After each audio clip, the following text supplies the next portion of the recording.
You still think about them. You still replay memories. You still feel a pull. But ask yourself, do you miss them? Or do you miss how they made you feel? Seen, wanted alive, even if it was chaotic. You weren't addicted to the person. You were addicted to the chemical spike, the dopamine, the drama, the roller coaster. Missing them isn't love. It's withdrawal. You can spend months, years, decades trying to get back that high, trying to recapture that feeling of being so deeply in love or so deeply in lust that you lose sight of everything else going on around you. But when you realize that you can't, you start to feel sad.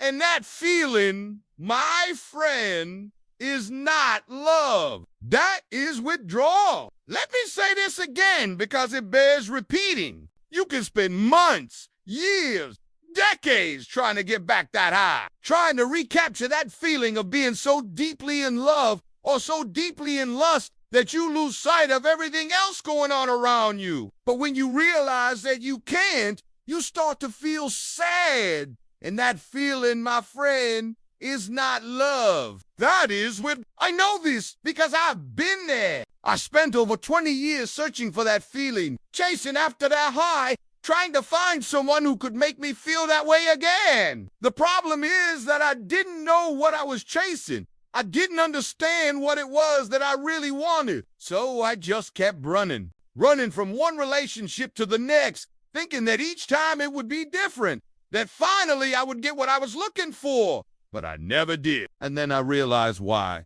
Because what I had experienced before wasn't real love. It was a cocktail of hormones and chemicals that my brain had become addicted to. I was addicted to the dopamine, the feel-good hormone that is released every time we do something that feels good to us. I was addicted to the drama, the ups and downs, the highs and lows. I was addicted to the chase, the pursuit, the one who runs after the other, trying to win them over. I was addicted to the power struggle, the push and pull, the game of who can win. I was addicted to the secrecy, the hidden agendas, the lies. I was addicted to the obsession, the all-consuming nature of it all. I was addicted to the roller coaster ride that I was on. And then I realized that I wasn't alone. There are millions, billions of people out there who are chasing the same thing, who are addicted to the same cocktail of hormones and chemicals. People who are afraid of being alone, so they jump from one relationship to the next,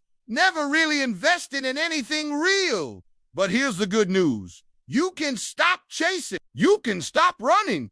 You can stop playing the game. You can stop riding the roller coaster. Because once you realize what you're chasing isn't real, you can let go. Once you realize that what you're experiencing isn't love, you can withdraw your attention. Once you realize that what you're feeling isn't real, you can stop acting on it. Here's how you do it. First, you need to recognize the sign. What makes you feel this way? What makes you want to run? What makes you want to hide? What makes you want to play games? Once you know what triggers these feelings, you need to avoid those things. If certain people, places, things, activities, or emotions trigger these feelings, then stay away from them. Put distance between yourself and anything that brings up these feelings. This might be hard at first, but it will get easier with time. Next, you need to focus on yourself. What do you want? What are your goals? What do you want to achieve? When you start focusing on yourself,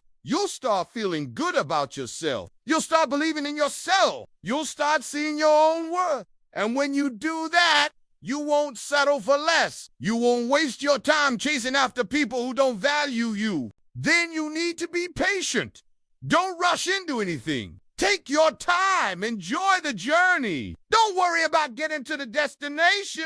Just enjoy the ride. When you do this, you'll find that you're more present. You'll find that you're more engaged in your life. You'll find that you're more fulfilled. Finally, you need to forgive. Forgive yourself for wasting time on the wrong people. Forgive yourself for not knowing any better. Forgive yourself for making mistakes. And forgive the people who hurt you. Holding on to anger and resentment is like drinking poison and expecting the other person to die. Let go of the anger. Let go of the resentment. Let go of the bitterness. When you do that, you'll feel lighter. You'll feel happier. You'll feel more at peace. Now, I know all of this sounds easy. Just stop chasing. Focus on yourself. Be patient. Forgive. But it's not easy. It takes a lot of work. It takes a lot of courage. It takes a lot of strength, but it's worth it. Because once you do it, you'll find true love. You'll find real happiness. You'll find genuine fulfillment. And here's the best part. It's not about finding someone else. It's about finding yourself. It's not about finding love in another person. It's about finding love within yourself. When you do that, you'll never settle for less. You'll never waste your time on the wrong people. You'll never chase after love again, because you'll know that you are worthy of being loved just as you are. So don't waste any more time chasing after the wrong people. Don't waste any more energy on the wrong relationships. Don't waste any more of your life on the wrong things. Stop chasing love and start chasing you. Thank you for watching. I hope this video has helped you to understand that missing someone isn't always about love. Sometimes it's just about withdrawal. If you have experienced this, please share your story in the comments below. Your story may help to heal someone else who is going through the same thing. And if you found this video helpful, please hit the like button. This will help to spread awareness about this important topic. Thanks again for watching, and see you in the next video.